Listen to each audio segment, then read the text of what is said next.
근데 정부가 이거 방치하는 거나 마찬가지예요. 정부 잘못이라고 봐요. 전세만 문제가 아니라 이것도 재주택에 피눈물 흘리는 사람 많거든요. 정부의 사각지대, 지역주택조합이 대행사를 그럼 차라리 하나 키워가지고 현대건설 급여로 키워라.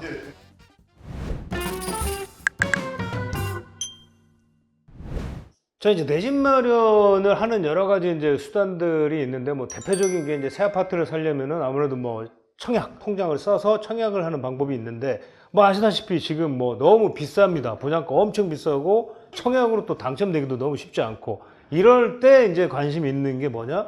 지역 주택조합 아파트.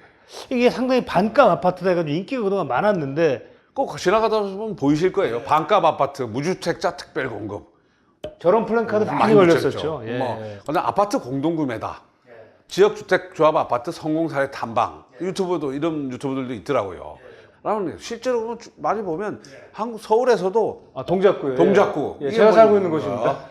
지역주택조합의 성지다. 그래서 보면 상도동, 더샵, 베네스트 뭐 쭉 보면 작년에도 특히 많이 입주했어요.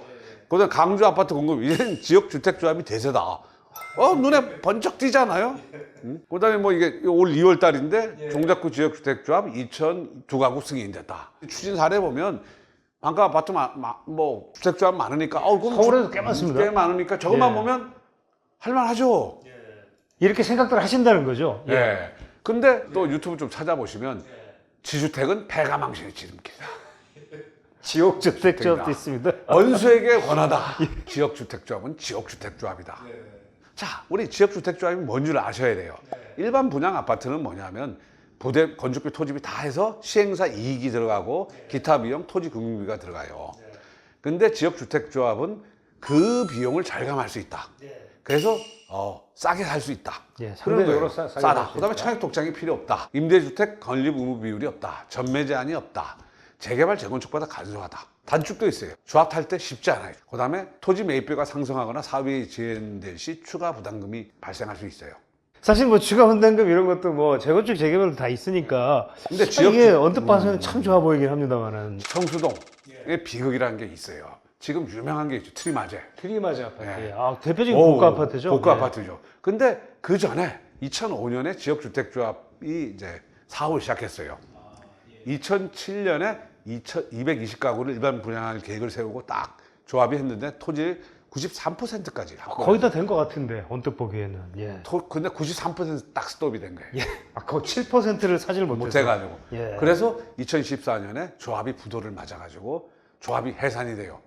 그 땅을 두산이 산 사업권을 사가지고 뭐 한 거예요. 그러니까 결국 중요한 게 뭐냐? 사업이 실패하면 인허가 다 받아서 하면 되죠. 근데 중간에 실패를 하면 그 책임을 주택조합원이 지는 거예요. 개개의 조합원들이. 조합원이. 그러니까 청약을 받는 아파트는 뭐 분양가. 부담가 나더라도 잘못되면 허구가 책임져야 돼요. 주택보증. 보험에서 책임을 해주고. 그렇죠.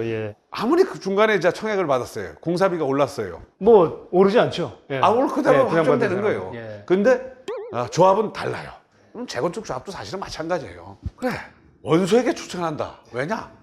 지주택 착공률이 서울은 한 5% 수준이다. 사업 추진하고 있는 곳 대비. 그러니까 여러 군데서 해요. 하다가 실제로 착공해서 입주까지 이르는 경우가 케이스가 굉장히 작다는 거예요. 100곳 중 5곳. 정말 적네요. 문제는 뭐냐면 이게 작년에 청원에 올라온 건데 지역주택조합이 사업 승인을 얻기 위해서 95% 토지를 확보해야 되는데 그게 너무 어렵다는 거예요. 90%까지 뭐 토지를 다 이렇게 소유권을 확보했는데 그런데 일부 악덕지주 이제 뭡니까? 소위 뭐 알박기. 알박기 하는 양반들이 더 내놓으라면서 안 해줘요. 그러면 사업이 계속 지연되고 땅값을 더 줘야 되잖아요. 한두 배가 아닙니다. 아니, 보통 이런 경우는. 그러니까 95%가 되면 강제 수용이 가능한데 95% 되기는 강제 수용이 안 돼요. 95%는 현실적으로 너무 어렵죠. 너무 그래서 어려운데요. 지역주택조합법을 개정해서 80% 토지 확보를 하게 해서 강제 수용권을 달라. 이런 민원들이 올라오고 있어요. 그건 실제로도 재건축 재개발 같은 경우 3분의 2 그렇죠. 그 수준을 해달라는데 재개발 재건축 같은 경우는 원래 그 아파트 단지잖아요. 근데 지역주택자분 남의 개인 재산이에요. 아무 상관없는 사람들의 개인 재산이기 때문에 이걸 사유재산권 보호 때문에 쉽게 해줄 수가 법적으로 못 해주고 있는 것 같아요. 근데 2020년 7월에 주택법이 개정됐어요. 토지 조합원 모집 시 토지 사용권의 50% 이상 확보 강화를 했다고 해도 그러니까 조합원을 보호하는 어떤 그런 조항들이 조치인 거죠? 생겼어요. 근데 이 조합원을 보호해도 일반 아파트로 생각하시면 안 되는 거예요. 일반 아파트는 그냥 돈만 내면 돼요. 정해진 계약에 따라서. 확정 분양가로 다 들어가기 때문에. 근데 뭐냐면 조합은 자기가 주인이에요. 그리고 그냥 나는 조합원이지 내가 조합 대표도 아닌데 왜 이러냐가 아니에요. 권한은 다르겠지만 책임을 공동 책임을 지는 거예요. 그러니까 다시 한번 얘기하자면 일반 아파트 분양은 계약 관계, 계약을 이행하지 못하면 보증해서 건설자가 책임해요. 지주택은 뭐냐면 조합원이 가입해서 조합원은 의무와 책임을 가지는 거예요. 문제가 발생하면 그 문제에 대해서 책임과 의무가 같이 발생하는 거예요. 공사비가 늘어났나? 조합원이 부담하는 거예요. 일반 아파트 공사비가 늘어난다? 건설사가 책임지는 거예요. 그러다 보니까 지역주택조합은 일반 아파트하고 다르다. 더군다나 재건축, 재개발하고 다르다. 이걸 아셔야 돼요. 그리고 사실은 그거에 대한 개념이 없으면 기주택 하시면 안 되죠. 여러 가지가 또 이제 문제가 뭐냐면 착공을 했어요. 문제 추가 분담금이 문제가 되는 거예요. 그러다 보니까 어떻게 범어동의 한 주택조합 같은 경우에 미납자에게 연 18%라는 연체료를 부과를 한다는 거예요. 그 다음에 탈퇴 소송을 벌였더니 업무 추진비 8,800만 원을 공제하겠다. 그러니까 보통 조합이 있고 업무 대행사가 있어요. 그렇죠. 조합이 못하니까. 그러니까 대행사 있는 대행사에서 상당 부분 그 수수료를 가져가요. 그게 이제 업무 추진비 농목이죠. 또 어떤 데 보면 이게 작년 기사인데 추가 부담금이 무려 7억이 나왔어요. 7억이면 그러니까 2015년에 첫 조합원 모집 때 초기 분양가는 전용 59제곱미터가 5억에서 한 6억 사이, 전용 84가 6억에서 7억 수준이었어요. 야, 참 괜찮은 가격인데. 근데 이게 최대 7억까지 늘어났다. 그러면은 당시에 그냥 아파트를 샀으면 됐어요. 샀으면 훨씬 더 싸게 할 수 있었어요. 근데 물론 이게 새 아파트라는 메리트도 있지만 이런 식으로 확정되지 않는다는 거, 지주택은. 그 리스크를 자기가 테이킹 하겠다고 그러면 하셔도 되는 거고 그 리스크는 너무 부담스럽다고 못 하시는 거예요. 그 다음에 또 이제 최근에 문제가 됐던 게 돼지머리 조합원. 돼지머리 조합원이요. 그러니까 위장 조합원들을 만들어 가지고 뭔가 이렇게 잘 되는 것처럼 하고 보이게. 그다음에 그 양반들이 이제 그 의결권을 가지고 이제 하는 거예요. 입주 5개월 앞두고 분담금 2억 더 내라. 뭐 아까 7억하고 전출하고 비슷한 거예요. 290억 원을 사기친 지역주택조합 관계자가 벌금형으로 끝났어요. 그래서 피해자가 분통을 터뜨린다는 기사인데 그럴 수밖에 없는 게 왜냐하면 그 책임이 지역주택조합의 경우 조합원 개개인이 다 책임을 져야 되는 거예요.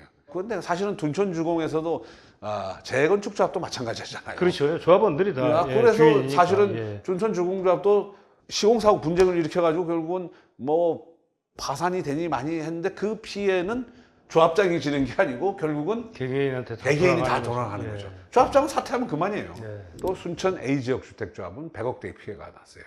토지 사용 승낙권과 관련해서 허위로 사실을 밝힌 거예요. 절반 땅 15% 확보 못하고 반값 아파트 뭐 이런 얘기했다. 참 여러 가지 많습니다. 그러니까 결국 지주택의 문제는 뭐냐면 예. 사업기간이 확정이 불가하다. 비용의 확정이 불가능하다. 그렇게 되면 어떻게 되냐? 비용도 책임도 조합원이 진다. 그러니까 그걸 또 잘 해가지고 넘어서 만약에 모든 지역주택조합이 이런 식의 문제가 있었으면 지역주택조합이 금지됐겠죠. 근데 또 성공하는 데가 있어요. 그래서 사실은 그거죠. 그러니까 성공과 실패를 우리가 알기 어렵기 때문에 이게 문제. 근데 정부가 이거 방치하는 거나 마찬가지예요. 정부 잘못이라고 봐요. 전세만 문제가 아니라 이것도 지역주택에 피눈물 흘리는 사람 많거든요. 말이 안 되죠. 그렇다고 이거를 그럼 어떻게 주택법을 그러면 좀 개정을 해서 아예 없애야 될 건 또 이게 들어온 게 스웨덴이 협동주택조합이라는 게 있어요. 협동조합주택. 릭스비겐이라고 1634개 주택조합과 50만 명의 입주자를 보유한 스웨덴 최대 주택협동조합이에요. 이게 벌써 한 100년 이상 됐어요. 이런 데는 딱 여기 가입해서 회원 비용 내고 이러면 결국은 다 들어가요.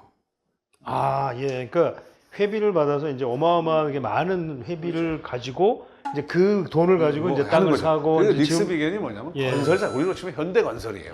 현대건설인데 조합원으로 운영되는 현대건설을 하나 만들어 놓고 그래서 이익 마진 이건 없는 최소하고 거죠. 거의 없는 거죠. 없게 하고 하는 거예요. 그래서 싸게 지을 수 있는 거예요. 그렇죠. 싸게. 그러니까 아무래도 이제 대량으로 해가지고. 그러니까 이게 보통 한 100년 이상 역사가 가지고 있어요. 뭐 이게 여기도 초기에는 좀 문제가 있었겠죠. 근데 대개 유럽의 경우 스웨덴 뭐 이런 나라 가면 대개 이런 주택 조합이 있어요. 주택 조합이라는 게 그래서 소비자 운동의 일환으로 한 거예요. 그러니까 노동자를 위해서 노동자의 주택을 갖게 해주자. 그런 게 바로 협동조합 주택 모델이에요. 근데 우리나라에 들어와서 지주택으로 바뀌면서 뭔가 좀 변질이 되면서 좀 그다음에 또 보면 스위스 주택협동조합도 정부 지원 속에 성장을 해요. 왜냐? 싸게 주택을 공급할 수 있는 수단이 있기 때문에. 그 정부 입장에서 저희도 진짜 그러네요. 이걸 뭐 그냥 억지로 막 분양가를 낮춰라 할 이유가 없이 그냥 지원해주고 저렇게 협동조합을 좀 잘 키워주면 되는데, 알아서 그냥 해도 되는데 우리는 지금 어떻게 되느냐? 이 지역주택조합이 대행사를 그럼 차라리 하나 키워가지고 현대건설 구조로 키워라. 그럼 걔네들도 하여금 책임을 지게 해라. 그래서 제가 보기에는 어쨌든 이것도 지주택 눈물 흘리는 사람이 너무 많아요. 정부의 사각지대예요. 그럼 지주택도 그러면 하는 방법이 있어요. 공공택지를 지주택에 주는 거예요. 뭐 그런 식으로 제도를 바꾸면 돼요. 그것도 좀 좋은 아이디어 같습니다. 공공주택 택지, 그다음에 정부 시유지. 원래 스웨덴 같은 경우 시유지를 다 이 협동조합 주택한테 우선 공급해요. 그래서 그 대신 싸게 공급해라. 그렇죠. 협동조합 주택은 기본적으로 이익을 뭐 보려는 회사는 아니니까. 그러니까 그런 역할들을 하면 되는데 한국 정부는 지금 뭐를 하는지 모르겠네요. 문재인 정부도 왜 이걸 방치를 했을까요? 윤 정부는 좀 정신 차렸으면 좋겠어요. 이걸 좀 했으면 좋겠어요. 이런 식의 제도 개선은 좀 긍정적으로 좀 검토해 볼 필요가 있지 않을까 싶은데. 공무원들이 뭐 하는지 잘 모르겠네요.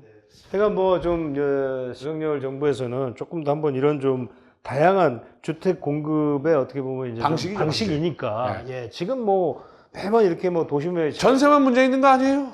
그렇죠. 전세 때문에 난리인데 지금. 그러니까 결국은 뭐 내 집 마련 해줄 수 있는 좋은 방법 중에 하나인 것 같습니다.